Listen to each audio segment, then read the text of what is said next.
নামশ্রেষ্ঠং মনুমপি শচীপুত্র মত্র স্বরূপং রূপং তস্যাগ্রজ মরুপুরীং মাধুরীং গোষ্ঠবাটিং রাধাকুণ্ডং গিরিবর মোহ রাধিকা মা ধবাসাং প্রাপ্তযস্য প্রতীত কৃপয়া শ্রীগুরুং তং নতোস্মি। যে বস্তু আমাদের বর্তমান ইন্দ্রিয়ের গোচরীভূত হয় না, তদ্বিষয়ে জ্ঞান লাভ, তার সান্নিধ্য প্রাপ্তি ও তার সেবায় নিযুক্ত হওয়া এ স্থান হতে কখনো সম্ভবপর হয় না। এটা প্রাকৃত জগৎ।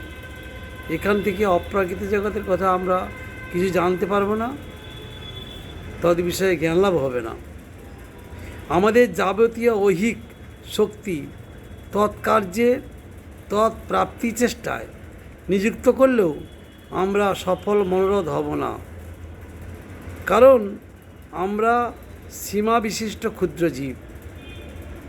অমঙ্গল ছাড়া মঙ্গলের পথ অনুসন্ধান করতে পারি না।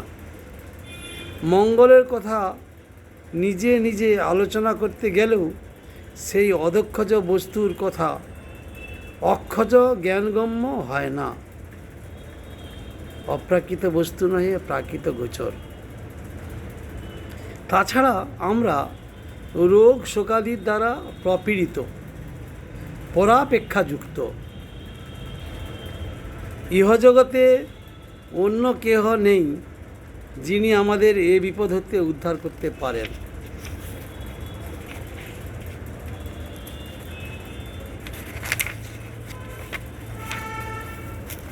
একমাত্র শ্রীহরির পরম প্রিয় নিজজন ব্যতীত মঙ্গলের পরামর্শ আর কেউ দিতে পারে না।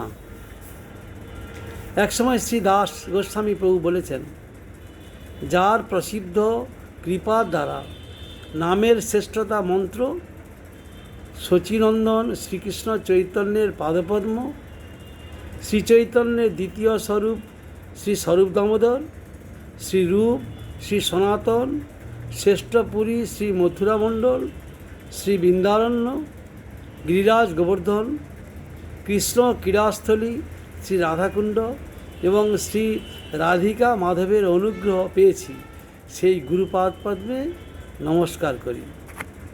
যেহেতু আমি দেখছি যশাস্তং ন বিদু সুরাসুর গণাহা, সুর ও অসুরগণ যে দেবতার সন্ধান পান না, যোগীগণ ধ্যানাবস্থিত চিত্তে যাকে দর্শন করেন, বেদ সকল সামগানে যার অভ্যর্থনা করেন, ব্রহ্ম বরুণ ইন্দ্র রুদ্র মরুতাদি দিব্য স্তবে যার স্তুতি করেন, ক্ষুদ্রজীব আমার পক্ষে কি তার অনুসন্ধান সম্ভব? কিন্তু শ্রী গুরুপাদ পদ্মের কৃপায় তার প্রাপ্তি সম্ভাবনা হয়েছে। যে জিনিসটির কোনো সন্ধান পাওয়া সম্ভব নয়, তার সম্বন্ধে নাম মন্ত্র প্রভৃতি এতগুলি ব্যাপার যার কৃপায় পাচ্ছি, তার উপাস্য কি তাতে আমরা জানি। আরাধ্য ভগবান ব্রজেশ তনয় স্তদ্ধাম বৃন্দাবনম রম্মা কাচিদ উপাসনা ব্রজবধূবর্গেণ যা কল্পিতা।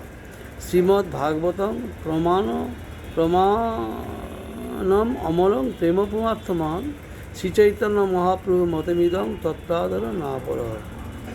শ্রীচৈতন্যদেব যে বিষয়ের মীমাংসা করেছেন তার বিরোধী বিচার জগতে থাকতে পারে না। জগতের অন্যান্য মতবাদ নানা বিবদমান চিন্তার স্রোতের মধ্যে আবদ্ধ। চেতনের ভাব উন্মেষিত হলে যে বিষয় উদ্ভাসিত হয় তা আমরা শ্রীচৈতন্যের কৃপায় পেয়েছি। শ্রীচৈতন্যদেব কোন কথা ভাগবত হতে সংগ্রহ করেছেন? আরাধ্য ভগবান ব্রজেশ তনয় আরাধনাং সর্বেশাং বিষ্ণু আরাধনাং পরম। শাস্ত্রে যত রকম নিয়োগ আছে, সকল ব্যাপারের একমাত্র শেষ কথা ভগবানের আরাধনা। ভগবান পূর্ণ বস্তু। যে কাল পর্যন্ত আমরা অপূর্ণের দিকে আকৃষ্ট থাকি, যে কাল পর্যন্ত আত্মম্বিগ্রতা অহংকার কর্তা অহং অভিমান প্রবল থাকে, ততদিন পূর্ণের দিকে অভিযান করতে পারি না। আমরা ভ্রান্ত হয়ে নানারূপ কল্পনা করি এবং তত্ত্বরূপে আকৃষ্ট হওয়ায় অপূর্ণতারই ফল লভ্য হয়। সুতরাং এ বিষয়ে শ্রী চৈতন্যদেবকে নির্ভর করাই একমাত্র উপায়। তিনি কোনো লৌকিক বাদ প্রতিবাদ করেননি, পরমার্থ ব্যতীত অন্য কথায় সম্পূর্ণ উদাসীন ছিলেন, জীবের পরম মঙ্গলের কথা ব্যতীত অন্য কথা বলেননি। তিনি বলেন, আনের হৃদয় মন মোর মন বৃন্দাবন।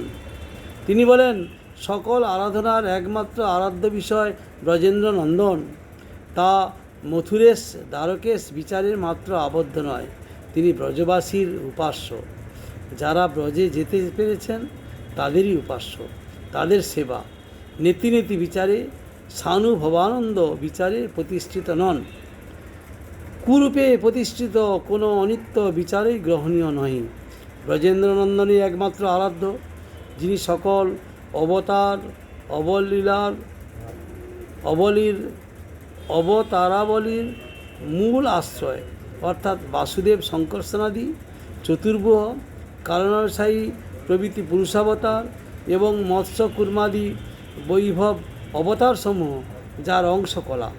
ইহাদের সকলের ভগবত্তা যা হতে সে অখিল রসামৃত মূর্তি কৃষ্ণচন্দ্রই একমাত্র আরাধ্য বস্তু। বৃন্দাবনে তার লীলার পরম চমৎকারিতা ও পূর্ণতা প্রকাশ হয়েছে। যারা সাধারণ কাব্যাবধি বা দর্শনাবধি তাদের ক্ষুদ্র ক্ষুদ্র চেষ্টায় আবদ্ধ না থেকে বৃন্দাবনে গোপীনাথের ক্রীড়াগুলি আমাদের আলোচ্য হোক।